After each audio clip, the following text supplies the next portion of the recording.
Welcome students. So this is going to be our last lecture on Lyapunov stability analysis. In this class we will try to understand what actually the asymptotic stability and globally asymptotic stability is meant by Lyapunov, and also we will try to solve some problem using Lyapunov stability analysis criteria. So let us start with Lyapunov stability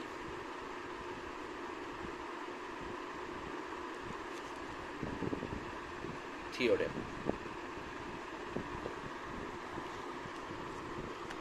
Now here, suppose a system is described by x t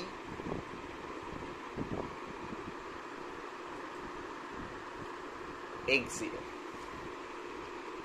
Okay, now here I am writing for every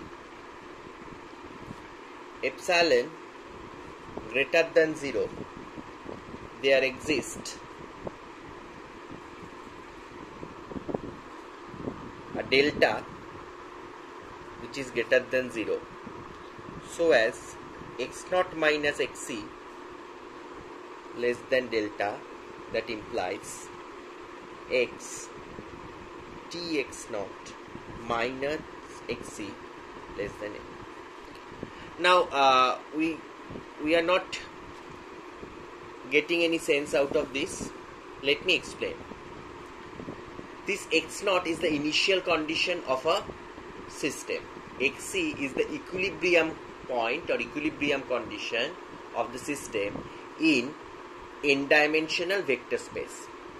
Now if the order of the system is n, if it is an nth order system, then we need to consider an n-dimensional vector space where this is a region of this n-dimensional vector space, and delta, which is a function of epsilon, is also a region defined in the n-dimensional vector space. Now for our easier understanding, let us consider the order of the system is 2. So this n-dimensional vector space become a 2-dimensional vector plane. Okay, suppose this is the 2-dimensional vector plane which we have drawn so many times in our phase plane analysis. Now here, suppose a region exists whose magnitude is epsilon. Okay, and suppose this is another region whose magnitude is, say, delta. Now say at this point we have a equilibrium point xc, and my initial point is somewhere here, x0. So as time increases, my system will travel from x0, because x0 is my initial condition or initial point, and it will end somewhere in between this epsilon. That means it is not going out from this region epsilon. Now remember, here we have considered the delta. Inside the delta we have our initial condition, and xc is the equilibrium point, and obviously this xc is inside this region delta, and here another region is defined which is having the magnitude epsilon. Now if my system starts from here, from initial condition, it will travel, and if it reaches a state which is inside this epsilon, then according to Lyapunov, the system is stable. Okay, the system is stable. Now, but this stability is not but the system is not asymptotically stable. Now what Lyapunov is suggesting, that when the system will be asymptotically stable, for that x naught minus xc is less than delta A, where xt minus xc tends to 0 as t tends to infinity. Now again let me explain this. Let me again consider a two-dimensional vector plane for our easier understanding. Remember, Lyapunov stability theorem is applicable for any number of nth order system, that is n dimensional vector space. But here, for our easier understanding, we are considering a two-dimensional vector plane. So x1, x2. Now again let us consider this region which is having the magnitude epsilon, another region which is having the magnitude delta. Now here I am considering a very small region which is near about the equilibrium point xc. This point is xc, and this magnitude is delta A. Okay, so this magnitude, let me draw it in a large scale. So suppose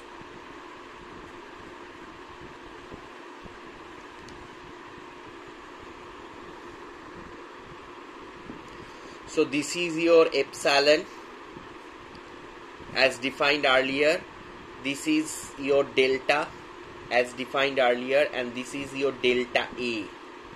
Okay, now we are again defining another region which is delta A. Now this is your x0 initial condition, and this is the equilibrium condition or equilibrium state. So here, if it is starting from this x0, it will end inside this delta A, where delta A is a very small region just around the equilibrium point. Okay, so if we start here, it will ultimately go into this delta A. Now as time tends to infinity, delta A tends to 0. That means as time tends to infinity, this region is shrinking and it is falling on xe. So ultimately it is suggesting that as in this system, if it is starting from x0, it will at time is equals to infinity, it will fall on the equilibrium point. Now according to the Lyapunov, this stability is asymptotically stable. Here the system is asymptotically stable. Previously, if it starts here and ends inside this epsilon, then it was stable. But here it is starting from this initial condition and it is ending delta A. Remember, delta A tends to 0 as t tends to infinity. That means at t is equals to infinity, the system will fall on the equilibrium point, right, xc. So in that case it is asymptotically stable. Okay, now if a system is asymptotically stable for any initial condition, take any initial condition and the system at t is equals to infinity, the system will fall on the equilibrium or equilibrium state or the singular point, right? So in that case it is known as globally asymptotically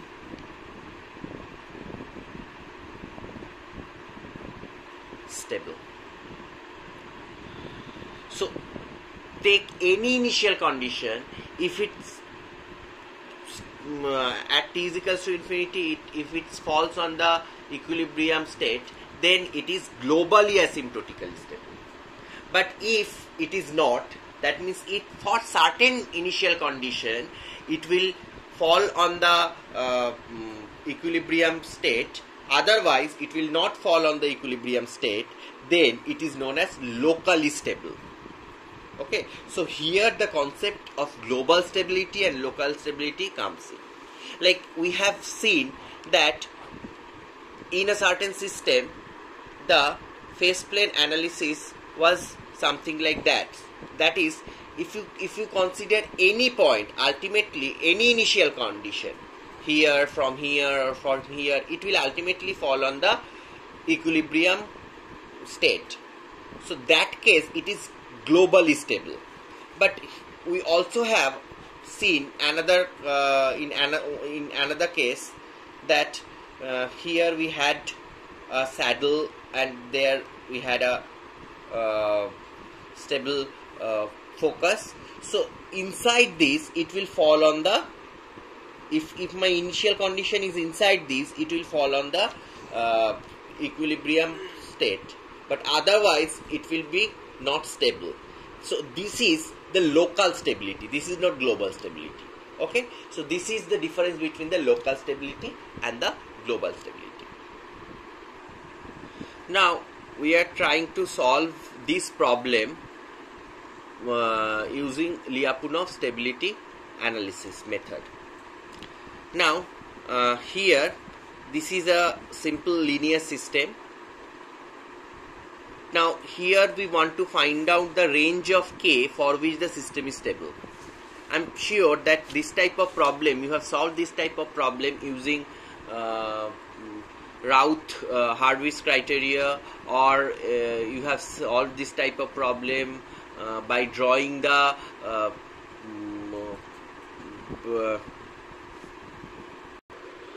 root locus. So you have solved this type of problems in your control system 1 or in other different method. But here we are going to solve this problem by adapting the Lyapunov stability analysis. So this is the system. So we are taking, this is x1. This is remember capital X means this is in the Laplace domain and small x means it's time domain. So it is x1, it is x2, this is x3, and here this is the unit ut. So this will be ut minus x1, right? So first let us consider this block. So x2 into 1 by s is equals to x1. So x2 by s is equals to x1. So s into x1 is equals to x2. That means x1 dot is equals to x2. So here I have just done the inverse Laplace transform. So then multiplication by s becomes the time derivative. So x1 dot, this is small x1 because this is in time domain, and this will be x2. So this is our equation number 1. Now considering this block, here x3 into s1 by s plus 2 is equals to x2.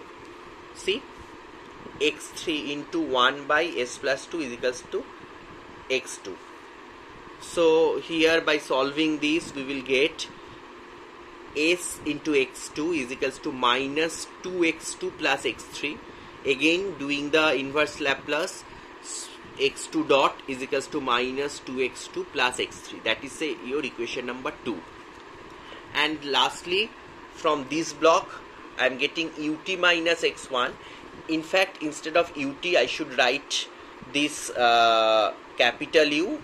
Capital U denotes the in the Laplace domain.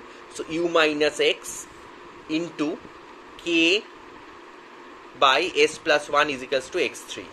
So here let me write u minus x, this is u minus x1 into k by s plus 1 is equals to x3.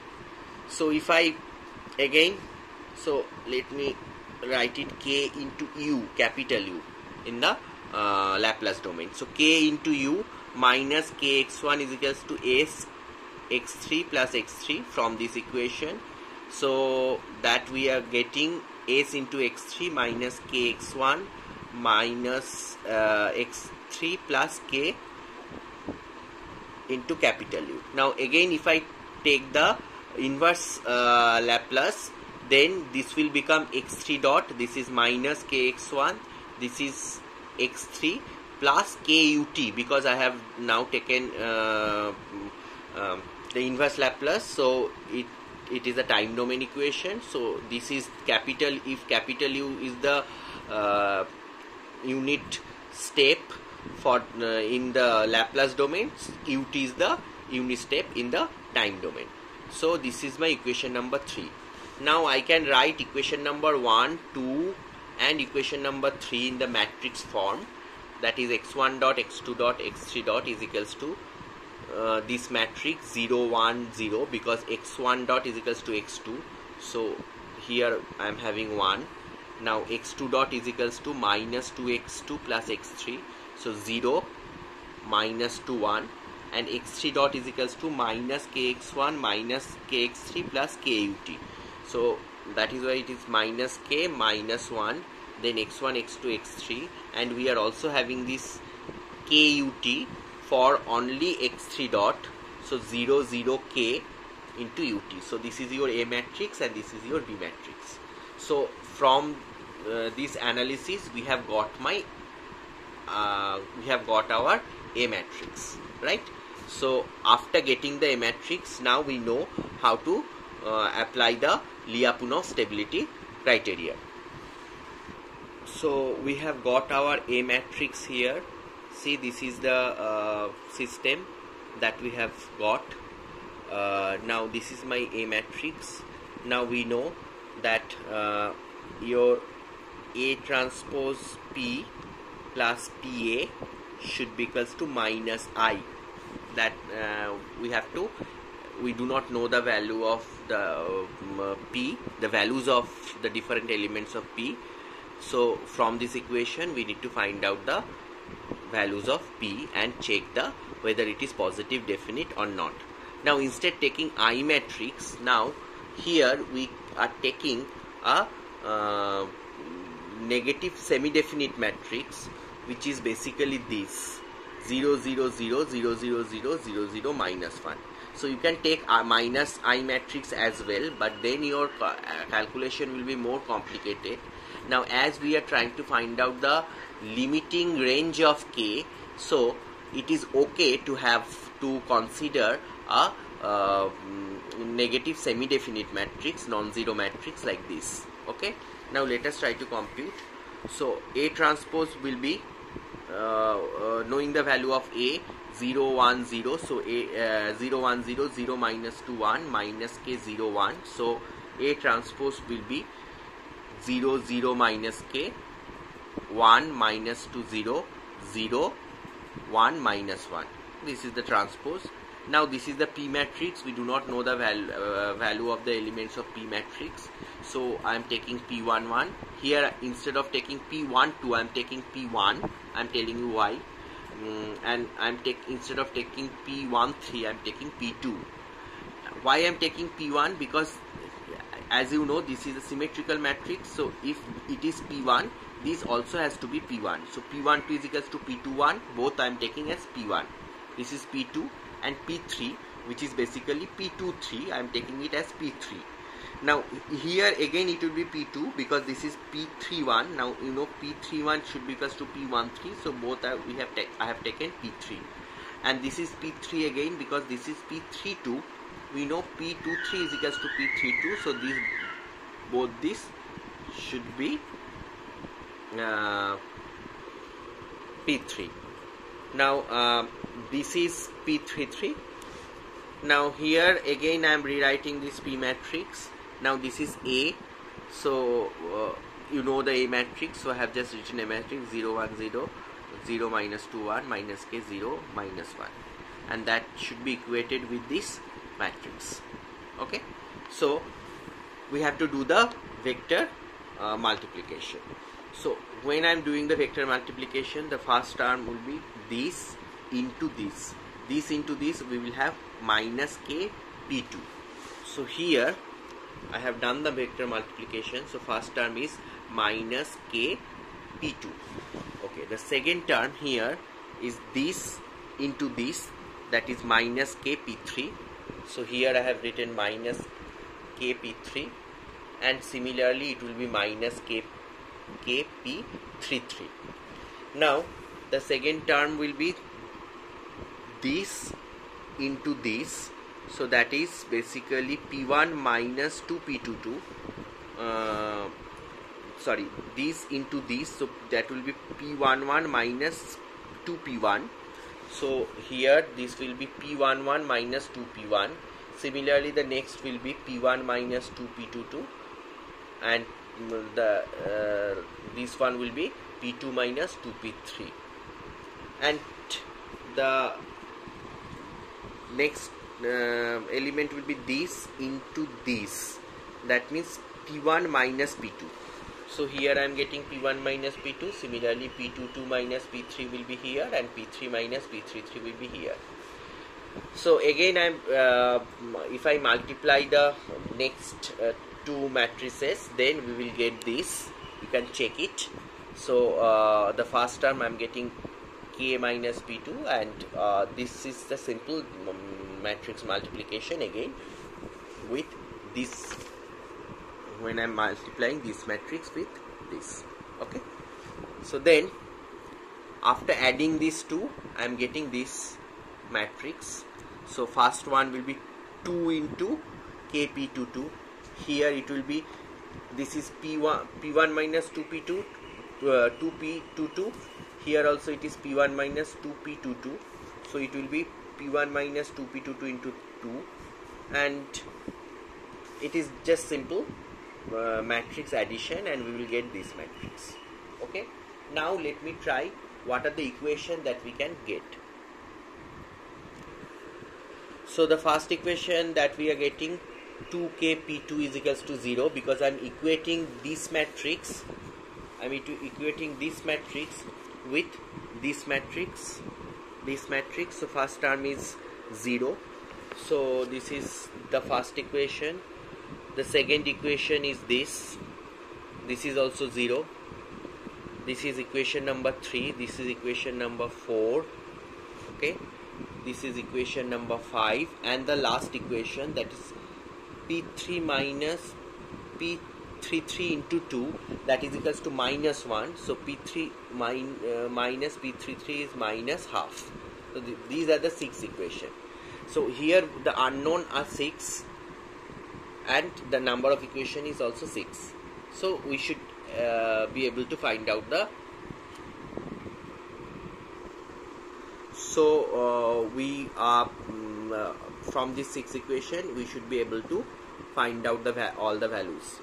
So first, from equation number 1, directly, if k is not equals to 0, then I can get p2 is equals to 0. From equation number 3 here, putting the value p2 is equals to 0, equation number 3 will become p1 minus k p33 is equals to 0. Let me take it equation Roman 1. Then equation 5, again I am putting p2 is 0 in equation 5. Then we will get p22 minus 3p3 is equals to 0. Let us say Roman 2. Now from equation 4, this is equation 4. This is, so from equation 4 we can write p1 is equals to 2p22. This is a Roman 3. Now if I put the Roman 3 in Roman 1, that means I am putting the value of p1 here. So it will be 2p22 minus kp33, because instead of p1 I am writing 2p22 is equals to 0. This is a Roman 4. Now from Roman 2, from this equation I can get p3 is equals to p22 by 3. This is a Roman 5. Now if I put the value of Roman 5 in equation number 6, so instead of p3 I am putting the value of p3 here, p22 minus p22 divided by 3. So p22 divided by 3 minus p33 is minus half. So I am actually multiplying it by 6. So it will become 2p22 minus 6p33 is equals to minus 3. Now I have got this equation number 6. Now look at equation number 6 and equation number 4.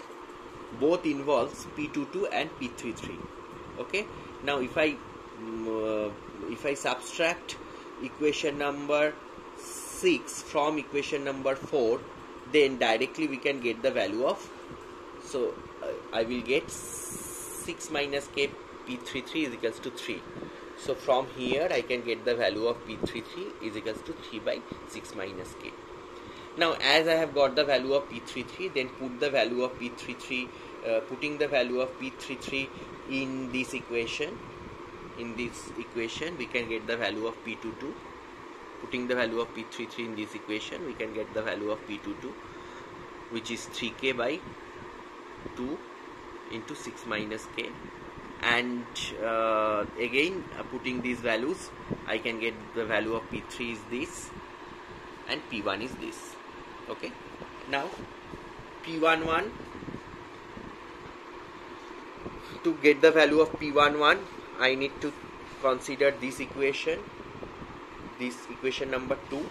So p11 minus 2p1 minus kp3, so is equals to 0. So I am taking this equation, so it will give me p11 is equals to k square plus 12 by 2 into 6 minus k.